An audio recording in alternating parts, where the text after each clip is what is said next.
Madam Chair, I'm also very pleased about the changes to employment standards around layoffs and provisions around enforcement.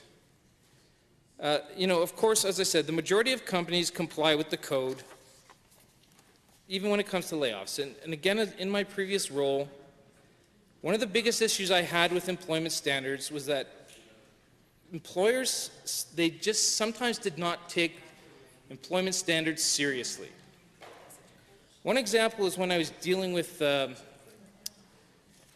several layoffs, and in the Act, the employer has to pay out all monies owed within a few days or a week, depending on the circumstances. Well, this is a global company, a major company, who weren't paying all the monies owed to these laid-off employees for up to 8 weeks. And when I phoned the employment standards, basically what they said was, by the time we resolve this, investigate it, they'll have been paid, and therefore your complaint would be moot. So what this does is strengthen that, give the administrative penalties, and it makes employers take seriously their obligation to pay employees in layoffs.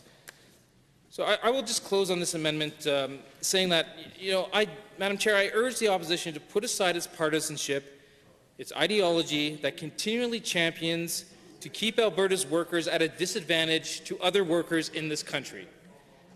I urge the opposition to understand that this legislation is for all workers, not just unionized workers.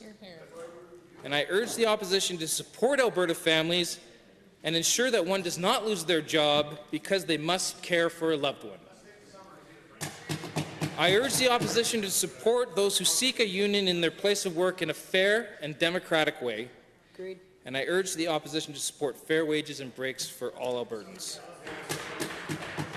Ultimately, Madam Chair, I urge the opposition to take a break from being themselves and support Alberta's workers in having the same protection under the law as workers in other provinces.